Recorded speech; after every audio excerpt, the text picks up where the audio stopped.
Olá, eu sou o pastor Mirko Levac da comunidade da Fé Church e tenho certeza que Deus vai falar com você através desta mensagem agora. Abra o seu coração e que Deus te abençoe. Cara, eu queria que vocês me ajudassem com o texto de Efésios 3:20.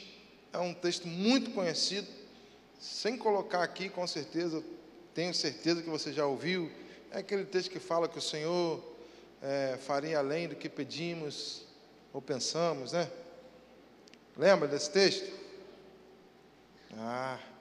Amém, só de um, né? Então, vamos ver. Ora,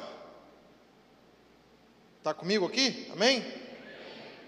Ora, aquele que é poderoso para fazer tudo muito mais abundantemente, além daquilo que nós pedimos ou que pensamos, segundo o poder que em nós opera.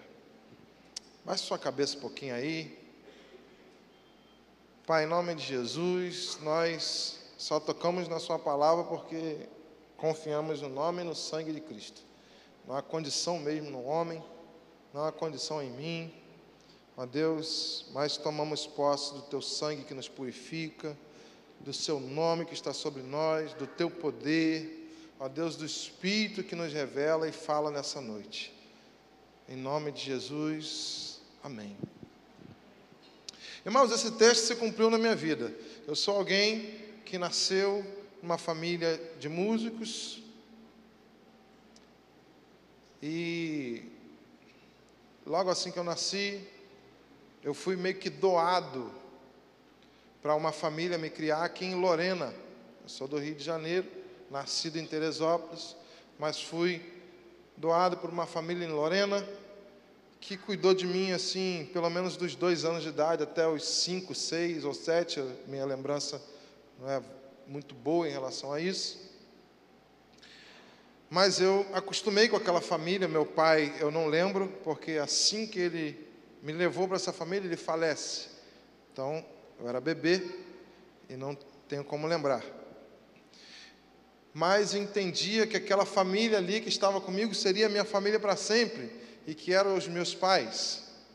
Mas quando eu completei ali essa idade, entre 5 a 7 anos, minha mãe biológica foi me buscar. E agora você imagina a confusão na cabeça. Eu fui meio que tirado daquela família e agora tenho que acostumar com outra e entender que aquela não era a família de verdade, mas agora eu estou com minha mãe de verdade.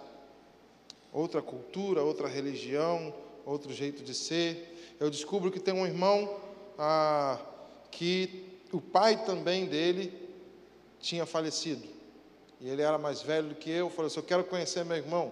Meu irmão já tinha 12 anos de idade e eu não conhecia. E ele veio morar com a gente.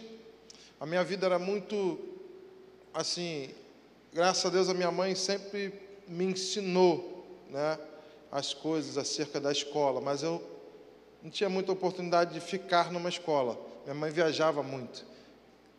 Turnê numa cidade, 3 meses em uma, 3 meses em outra.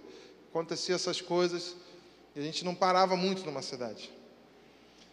Determinado tempo, paramos em Cabo Frio. Cabo Frio, então, se tornou a minha cidade de coração, porque ali foi a primeira escola que eu pude estudar, já estava com 11 anos de idade. Eu faço aniversário em agosto, é sempre no meio do ano, então não tem jeito. Eu sempre vou desfrutar daquela idade maior no ano, né? Tipo, entrei com 10, mas, na verdade, no ano que eu faço 11, é que eu estava na primeira série. E fui vivendo assim, com 11 anos de idade, o Senhor me traz para o Evangelho. A minha conversão foi muito engraçada. Eu morava de aluguel, né, com minha família, e com casas próximas assim, e a casa do vizinho tinha uma goiabeira, daquelas goiabas brancas, gostosas, saborosas. Eu era muito fã do Chico Bento. E eu olhava aquelas goiabas todo dia, falava, essa é minha, essa é minha, essa é minha. E eu pegava goiaba do vizinho. Eu pegava tanto que minha mãe fazia doce. Mas só que apareceu um cara do nada na minha vida, em cima do muro, roubando as minhas goiabas que eu roubava. Aquilo foi ódio à primeira vista. E ele era um pouquinho maior que eu, e aí a gente se detestava, então eu implicava com ele, ele me batia. Eu não conseguia bater nele, mas eu descobri que ele gostava muito de um gato que ele criava. Eu não bato mais em gatas, eu juro. E tinha outra coisa, a minha família batia uma corimba. Ele não era crente, mas a família dele era. Então ele tinha uma cisma com o macumbeiro que eu usava disso. Quando ele passava meio-dia, assim, horário de colégio da tarde para ir estudar, eu ficava ali em frente de casa. A casa dele era na casa da frente da minha rua. Quando ele saía, eu cantava, Macumé, Macumá, ô Macumé, Macumá. Não significava nada. Mas ele tinha um medo daquilo, que até hoje eu não esqueci da música. E corria atrás de mim e me batia. A história era essa. Um dia esse cara apareceu dentro da minha casa. Eu falei assim, meu Deus, o cara vai me bater na frente da minha mãe. Aí eu falei, qual foi, maluco? Que doideira é essa, meu irmão? Ele falou, não, rapaz, é o seguinte. Eu vim aqui porque eu entreguei minha vida ao Senhor Jesus e a primeira pessoa que eu queria que fosse na igreja comigo é você. Eu, sem ser crente, já falei, isso aí é cilada de Satanás. Mas eu não queria ir na igreja, eu queria parar de apanhar. Eu falei, é melhor se juntar a ele, né, que ficar contra ele. E fui. Era uma reunião de oração, uma presbiteriana. Aí o cara, nossa, como é que conseguiu? Mas foi maravilhoso, foi arrebatador, eu não entendi nada. Mas eu senti uma paz naquele lugar, que aquilo me deu uma certeza de sentido na minha vida. E eu entendi que o caminho era Cristo. E comecei a caminhar, ir mais. Antes de me apaixonar pelo Senhor Jesus, eu me apaixonei pela bateria. Comecei a tocar bateria na igreja. E num belo culto, as irmãs começaram a cantar: o Espírito de Deus está aqui. Vocês não ouviram isso não, né? Operando em nossos corações, trazendo sua vida e poder, ministrando sua graça e amor. Os feridos de alma são curados, os cativos e oprimidos livres são, os enfermos e doentes são sarados, pois o Espírito de Deus está aqui. Meu irmão, quando eu percebi, eu já estava lá na frente, em pranto, de mão, tudo quanto é coisa levantada, porque o Senhor me arrebatou naquele dia. E com 11 anos de idade, eu tive uma conversão genuína. Eu sabia que era um encontro não com a religião, não com a presbiteriana, mas era um encontro com o Jesus daqueles irmãos. Só que, irmãos, quando eu voltei para casa e disse que eu era crente, com 11 anos de idade, quem já ouviu essa frase assim? Ué, você não é crente? Mas eu comecei a ser perseguido. Eu não podia pegar um pudim fora da hora. Lembra que eu tinha 11 anos, eu estou contando a conversão de uma criança, de um pré-adolescente. Eu era arteiro, irmão. Levado, fazia arte. Tudo que eu fazia como criança, você não é crente? Aquilo era um peso. Com o tempo, eu comecei a entender o que significa essa frase. Você já ouviu ela? Alguém já falou isso para você? Você não é crente? Sabe o que isso quer dizer? Quer dizer o seguinte, que essa pessoa, ela ainda está em tamanha treva que não consegue ter a humildade de falar para você assim, olha, você é a única coisa que me faz crer que a vida tem solução. Não erra perto de mim, não. Porque quando você fala um palavrãozinho perto de mim, eu acho que você está ficando igual a mim. E na verdade, tudo que eu quero é ser igual a você, só que eu não posso te falar que eu sou muito orgulhoso ainda. É isso que significa, você não é crente. Por isso que a Bíblia vai dizer, quando você for perseguido, para você se entender como bem-aventurados. E eu entrei no banheiro da minha casa, pelo menos ali com uns 12 anos de idade, e fiz uma oração. Falei, Senhor, eu já sei que Tu és o caminho. Quando eu chegar assim numa independência, alguma coisa assim, eu volto a caminhar assim. Mas não dá, minha família não permite que eu caminhe. Irmãos, quando eu completei 11 anos, o meu irmão tinha nascido, meu irmão Rafael. Quando o Rafael nasceu, eu falei assim, cara, tudo que eu não tive, pai, o meu relacionamento com meu irmão mais velho era muito ruim. Então a referência masculina na minha vida era uma coisa muito complicada. Eu falei, para o Rafael não vai faltar. Eu vou ser tudo o que eu não tive para ele. Eu colei com aquele menino de forma tão absurda e tão carinhosa, que o nome que o meu irmão falou primeiro foi o meu, foi a pessoa que viu ele andando, os primeiros passinhos, e foi assim. Quando ele completou 3 anos, eu tinha 14. E agora eu fui dormir normalmente, numa casa com padrasto, mãe, irmão mais velho e irmão mais novo. E quando eu acordei, não tinha bilhete, não tinha recado, não tinha o irmão mais novo, não tinha a mãe e não tinha o padrasto, só tinha o irmão mais velho, que nessa época já estava muito aprofundado nas drogas. Meu irmão começou a usar droga muito cedo.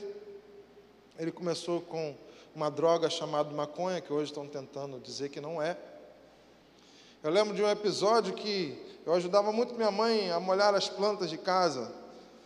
E um dia, ela que me chamava de Salo, ela falou assim, Salo, tem uma planta aqui diferente. Eu falei, plantei não. Eu falei, mamãe não, Salo. Não, vamos olhar, é tão bonitinho. Aí eu fui lá dar uma olhada, falei, misericórdia, meu irmão plantou maconha, minha mãe está regando, meu irmão. O clima era esse.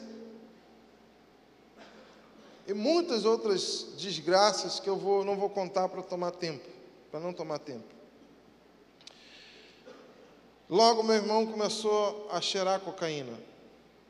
E eu lembro que isso trazia muita tristeza dentro de casa. Então, algumas vezes eu permitia que meu irmão cheirasse cocaína com um espelho na minha mão, com um prato na minha mão, para que quando ele acabasse, eu escondesse aqueles restos, lavasse, para que minha mãe não visse, porque ele já não tinha preocupação com isso. E quando minha mãe via, sabia que ele se drogou, mais cigarro, mais bebida, mais briga, mais desgraça. Eu lembro que um dia, segurando um prato, o Davi chegou para mim e falou assim, ei moleque, você não tem curiosidade não? Eu falei, rapaz, não é que eu tenho? Eu falei, papai, isso deve ser muito bom. Cuidado com muita fumaça e reggae, que o pessoal pode confundir, hein? Eu falei, papai, eu tenho muita curiosidade. Deve ser muito bom, porque você passa o dia inteiro atrás disso aí. Mas eu falei, Davi, eu já fiz uma soma. Ele, que soma? Tá doidão? Eu não sei quanto... Que isso, gente? Tá amarrado. Eu não sei quanto tempo tem essa onda aí. 1 hora? Não sei. Mas eu sei que você passa o resto das outras horas que faltam do dia desesperado por um outro momento como esse. Enquanto você está desesperado por isso, eu estou vivendo, brincando, roubando goiaba, jogando bola, sentindo sabor, sentindo temperaturas do mar de Cabo Frio. Tem gente que acha que crente só fala de Cristo. Mas sabe o que eu costumo dizer? Que não é sempre assim. Que na verdade, se Cristo não te quiser, quem está ferrado é você. Agora, você não precisa de Cristo para usar a inteligência que Deus já te deu. O caminho das drogas, meu irmão, é morte. É vazio. Não é a resposta não é a solução para esse vazio. Não é. E já está mais que provado. Então basta ser inteligente para não usar droga. Só que talvez você não consiga mais. É onde você precisa de Jesus. É onde você precisa de amigos verdadeiros. E o tempo passou, eu agora sozinho, numa casa com meu irmão mais velho. Eu saía de manhã para vender salgado com um cesto. 6 da manhã, 6 da noite eu chegava, andando. E tinha que ficar procurando meu irmão onde ele estava para pegar a chave. E não achando, às vezes ele chegava, eu reclamava, pô, Davi, deixa a chave para mim. E eu só começava a reclamar, ele me dava uma banda e chutava onde pegasse. Eu falei, eu tenho que sair de casa, porque não vai dar certo. Já tinham passado os meses, sem notícia de ninguém. E eu fui morar na congregação, e aí entrou aquele profeta na minha vida. Já morei em tanta casa que nem me lembro mais. Mas eu morei em tudo, morei em colégio, congregação, morei em casas onde a brincadeira dos filhos era cuspir na minha cara e urinar nas minhas roupas. Morei em muitos lugares também que tentaram me dar a melhor condição possível. Mas isso aconteceu na minha vida um tempo que a figura da mãe era uma figura intocável. Mãe ainda não tinha jogado ninguém da janela, não. Era um negócio assim, se esse menino foi deixado, ele deve ser muito terrível. E como eu não tinha a resposta, ninguém confiava em mim. Qualquer coisa que acontecesse na casa de alguém, deve ter sido ele. Eu fui parar num centro de recuperação para dependentes químicos, onde a maioria deles eram mendigos, retirados das ruas, e ali, sem nunca ter usado droga, para ter um lugar para ficar, eu ficava trancado pelo lado de fora com eles. Descobri que eles fugiam. Eu era ameaçado de morte por eles, porque eles não gostavam que eu estivesse ali. Eles falavam, você não tem o mesmo problema que a gente. E ali, usando a mesma roupa de cama, o mesmo sabonete, eu peguei uma doença de pele terrível, que fedia e coçava. Eu também tive nessa época uma dor de dente daquele filme O Náufrago. O cara quer arrancar o dente com um patinete. Agora você imagina eu perto dos 16, 17 anos. Dor de dente, coceira no corpo, fedor, medo da morte. Eu perguntei ao Senhor assim, Deus, o que eu fiz para estar vivendo isso? Aí ele falou assim, você nasceu, pô. Irmão, não existe luta maior do que a outra. Você tem a sua. Ah, não, o outro vive. Não. Cada um viveu o que tinha que viver. A Bíblia diz que Jesus falou assim: no mundo tereis. Não tem para onde fugir não, meu irmão. Quando a gente nasce, já nasce morrendo. A célula já vai envelhecendo. Por quê? Nós nascemos com a deturpação do pecado. É a aflição. Só a vida em Cristo. Com o tempo, eu fui entendendo o que Deus estava fazendo na minha vida. Irmãos, o tempo passou. Eu tive uma distância aí mais ou menos de 17 anos da minha mãe, da minha família biológica. Há pouco tempo atrás, por que eu li esse texto? Porque o Senhor fez muito mais, abundantemente, além de tudo que eu podia imaginar. Eu sou alguém que não era para estar aqui. Eu sou alguém que talvez, no seu lugar, estaria revoltado, usando drogas, cheio de problemas psicológicos e psicodélicos.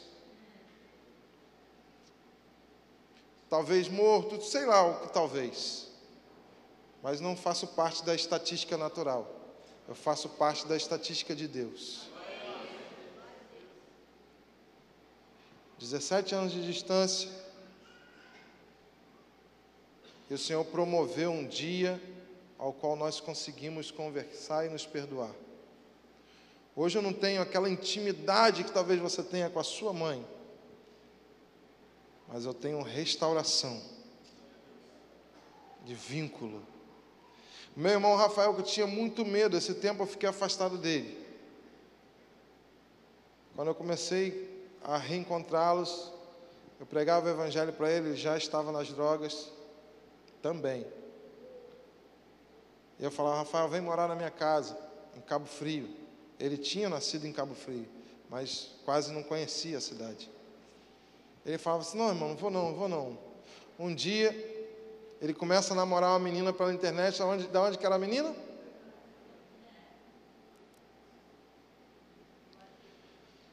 Aí ele: irmão, quero morar na sua casa. E eu enganado, pensando que era por mim. E ele foi. Todo o café da manhã nós líamos a Bíblia. Meu irmão mal sabia ler direito.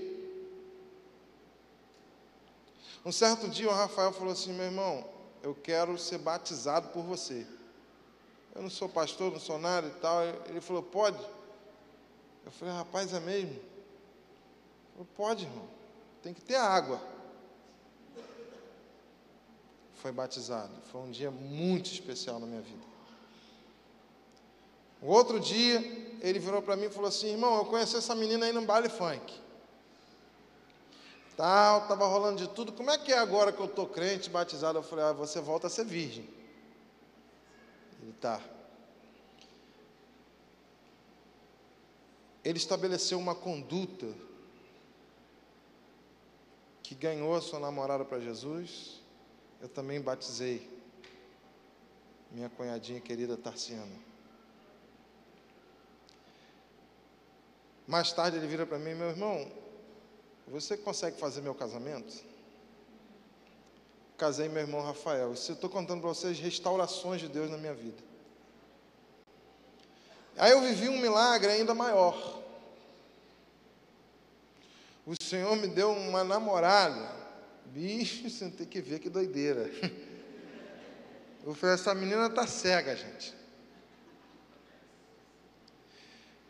Quando o Senhor começou a me trazer para esse ambiente do reggae, que foi o Senhor, não foi nada, eu não tenho história nenhuma antes disso. O Senhor me trouxe para isso com missão evangelística. Eu era aquele crente de verdade, que aleluia, paz do Senhor, varão, tchau, e usava cinto com sapato, direitinho, roupa social, crente mesmo, glória a Deus. De repente comecei a passar na rua, ver um montão de gente que para mim eram invisíveis, mas o Senhor despertou amor por pessoas alternativas. Cara de tatuagem, dread, de piercing, cabelo vermelho, cabelo de qualquer cor, o hippie, o maluco. Eu passava para as pessoas, não suportava o incômodo do Espírito Santo. Fala para ele de Jesus. Mas eu virava para mim e falava assim, mas eu não sei falar com esse cara, olha a minha linguagem. Ele vai rir de mim, eu vou rir dele. Ele falou assim, olha, mas cala a boca, não usa palavras. Eu falei, eu não fiz Libra. Ele falou, cara, olha só, chega perto, sente o cheiro, anda com ele, seja luz. Eu comecei então a aprender artesanato com eles. Eu quero aprender artesanato. Rapaz, o negócio foi acontecendo, minha barba cresceu, meu cabelo começou a embolar. Quando eu fui ver, eu estava usando a mesma calça, tinha 15 dias. Eu falei, rapaz, eu acho que eu estou meio hippie já. Tive barraca de artesanato, vendi artesanato na praia, com meu pano, com meus trampos ali e tal, aprendi as linguagens todas. A igreja da cidade pensou que eu estava desviado, foi bom, começaram a orar por mim. Foi assim que eu percebi que eles escutavam reggae, eu não sabia quem era, simplesmente orei. Falei, Senhor, me ensina a tocar reggae. Está lá na internet essa história, no vídeo Jesus, o Sol e o Reggae oficial. Tem a ver lá, que você vai entender. Mas eu estava, irmão, vendendo pulseirinha, ganhando aquele dinheirinho raso, um bode assim, um cavanhaque que vinha aqui embaixo, assim, os dread começando tudo doido, magro, aquelas batas muito doidas. Aí chega uma menina de quase 17 anos, chega para a mãe, eu falo assim, mãe, eu vou casar. Você vai casar com quem, minha filha? Com Salomão. Você está muito doida. Não é sério, mãe. Ah, não, minha filha. Pode fazer, só vai vir com essa história quando você terminar a faculdade. Irmãos, eu não conseguia estabelecer contato com a família da Daiane. Eles me ignoravam totalmente. Mas eles são donos de salão. E salão é onde você fica sabendo da vida de todo mundo. E as notícias sobre o Salomão começaram a chegar lá. Menina, sua filha está namorando aquele menino? Ela é. Pois é, não é que ele foi lá na minha igreja e pregou e meu filho se converteu? Não é que fulano escutou a música que ele canta e mudou? O testemunho começou a chegar. E o Senhor me possibilitou casar. E eu casei com uma mulher linda e uma mulher de Deus, que casou comigo porque Deus falou assim, é ele. Eu não tinha nada, eu casei com R$500, mas dos R$500, eu tive que fazer uma mesa de fruta, que eu fazia arte em frutas e legumes, que custou R$250. A mesa quebrou, as frutas caiu tudo no chão.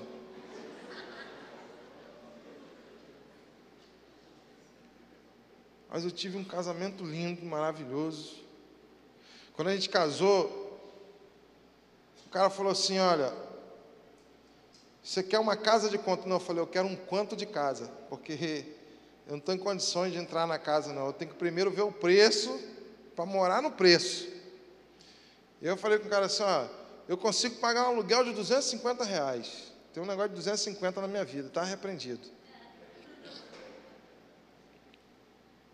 Aí ele falou, beleza. Quando eu cheguei na casa, a casa era toda quebrada, um piso daqui, outro piso de outro lugar. Falei, vamos os amigos me ajudando a fazer obra. Eu aluguei aquela casa e pagava. Não consegui montar a sala, ganhei uma mesinha de bar, com 3 cadeiras de bar, aquelas que fechavam assim. Estou muito confortável, você tem que ver. E na casa tinha café. E uma cama, que isso foi muito importante na minha vida. E aí, era assim que eu recebia as pessoas. Mas que casa cheia de paz. O nosso objetivo quando nós casamos é o seguinte, ó, não coloca a mão aonde a mão não alcança. Não faz dívida, não faz prestação, não faz nada. Irmãos, nós fomos ganhando tudo. Tudo. Tudo, absolutamente tudo que nos era necessário. Eu lembro uma vez que eu estava sentado em casa, contando o dinheiro que eu ia pagar o aluguel no outro dia. Nessa época, eu estou contando anos atrás, 250 hoje, você nem pega o ônibus lá. Mas eu tinha 300 reais, 250 eu ia pagar o aluguel, 50 eu ia fazer a compra. Sabe como é que eu fazia a compra? Eu pegava a minha bicicleta e ia em todos os mercados. Aí pegava os cartazes, chegava em casa, falava assim, o arroz mais barato da cidade, o feijão está aqui. Cada item mais barato da cidade em cada mercado. Aí eu voltava nos mercados comprando a manteiga mais barata. Aí isso demorava. E eu chegava em casa com a compra do mês. Nesse clima, chegou uma pessoa lá em casa, tal, serviu o café, conversando. A irmã falou assim, rapaz, meu aluguel, estou devendo meu aluguel e tal. E o Espírito Santo falou assim, ó, dá o dinheiro do aluguel para ela. Eu falei, está amarrado? Mas você sabe quando é Deus, não sabe? É uma voz inconfundível. Dá o dinheiro para ele, para ela. Aí me fez lembrar aquele texto de Mateus, que fala assim, eu não cuido dos pássaros, acaso não vou cuidar de ti? Dá o dinheiro para ela. Eu dei. Falei, irmã, sai logo da minha casa, para você não me pedir mais nada. Toma aí, Deus te abençoe. No outro dia, irmãos, eu acordei, a minha esposa perguntou assim, cadê o dinheiro do aluguel? Eu falei, eu dei ontem. Ah, tá bom, que legal. Chegou uma pessoa na minha casa do Rio de Janeiro que nunca tinha ido lá. Não tinha um porquê de ir. Ele chega lá e eu não estou entendendo nada. Ele está conversando, de repente ele fala assim, irmão, desculpa, eu estou aqui te enrolando, que eu estou sem jeito, porque o Senhor me mandou trazer um dinheiro aqui, mas eu só tenho cheque. Eu falei, mas o Senhor mandou você... Não sei. Mandou trazer aqui, está aqui o cheque. Irmão, estou indo embora, estou atrasado, tenho que voltar para o Rio, Deus te abençoe. Levei ele lá embaixo, quando voltei, olhei o cheque, 300 reais. Então, irmãos, o Senhor, Ele faz muito além do que pedimos ou pensamos. Mas o que mais me chamou a atenção nesse texto, eu estou contando um pouco da minha vida, mas o que eu queria dizer é que eu acho que esse texto, ele não fala só de bênção, mas ele fala de um Deus que, para terminar a obra verdadeira em nós, que a obra de Deus não é vida abençoada, deu certo, o Senhor deu, e o Senhor foi fiel, isso não é a vida que Ele veio propor para a gente. O Senhor tem um propósito na nossa vida de estabelecer o caráter de Cristo em nós, e é disso que se trata o Evangelho, é isso que é o sentido da vida que você está percebendo, meu irmão. Cristo em nós. Eu costumo dizer, quando Deus te desenhou, Ele não estava namorando na beira do mar, mas Ele sabia o que Ele estava fazendo. Ele disse, façamos, pois, um homem, nossa imagem e depois disse, homem e mulher os criou, imagem de Deus os criou, frutificai, multiplicai e enchei a terra. São Paulo só encheu a terra. Nós entendemos o encher a terra, mas será que nós entendemos uma grande família de muitos filhos, mas semelhantes a Cristo? Por que você é salvo e continua aqui?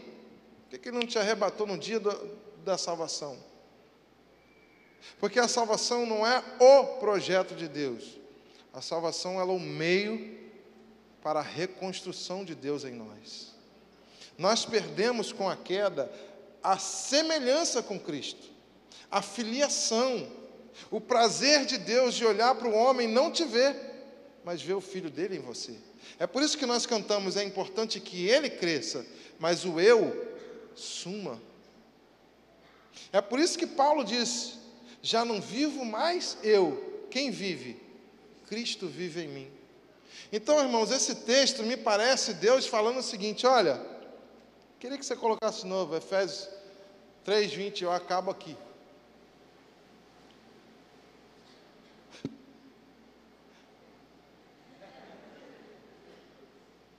Ora, aquele que é poderoso para fazer tudo muito mais além daquilo que pedimos ou pensamos, segundo o poder que há em nós.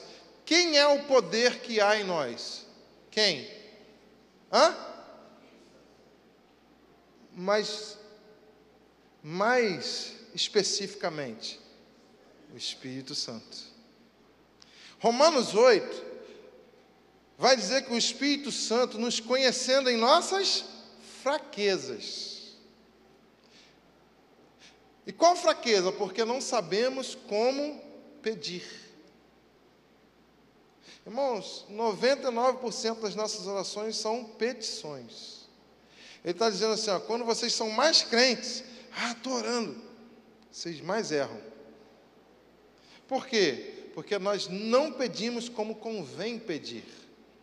Nós achamos que sabemos. E por Ele nos conhecer em nossas fraquezas, Ele intercede por nós, Ele mesmo. Mas a Bíblia vai dizer que Ele, esse poder que opera em nós, intercede segundo o coração de Deus, que responde segundo o coração do Espírito, que conhece o coração de Deus, que intercede por Ele. É um ping-pong entre Deus.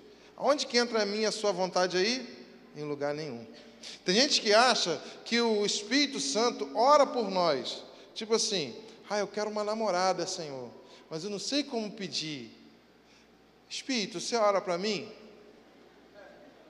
Na verdade, ele ora fazendo uma oração contrária à sua. Eu entendi por que ele geme. Porque você vai lá e pede o carro. E você acha o seguinte, o carro vai me adiantar, vou trabalhar, vou evangelizar. Mas ele sabe, você vai ficar soberbo. E você começa a orar, sobe um monte e ora, e você é tão insistente que ele começa a gemer. Não responde não, não responde não. Vai atrapalhar o nosso projeto.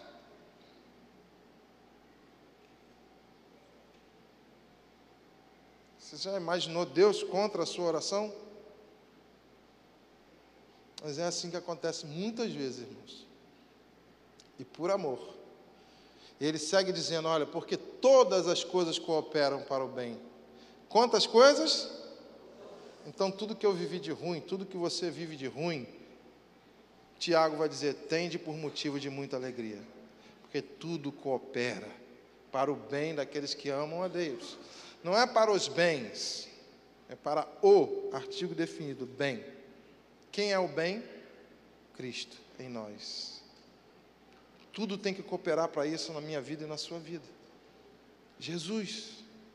E esse texto aqui está dizendo o seguinte, que aquele que é poderoso para fazer tudo,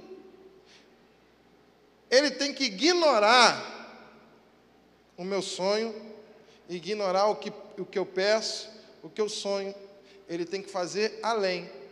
Porque se ele depender da minha vontade, do meu sonho, para completar a obra dele restauradora em mim, vai demorar. Então, às vezes, ele ignora, entre aspas. Eu não estou falando de um Deus que não te abençoa, mas eu estou falando de algo maior, eu estou falando da obra de Cristo em nós.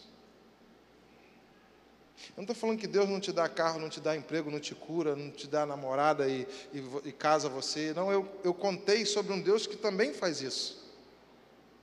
Mas que isso não é o principal de Deus. O principal de Deus é que ainda que você perca tudo, você ganha em Cristo. Cristo em você, Cristo em nós, é a esperança da glória. E eu queria fechar assim. Que Deus te abençoe em nome de Jesus. Amém. Espero que você tenha sido muito abençoado através dessa mensagem. E eu espero você em uma das nossas reuniões aqui na comunidade da Fé Church. Porque aqui é um lugar para você amar e ser muito amado.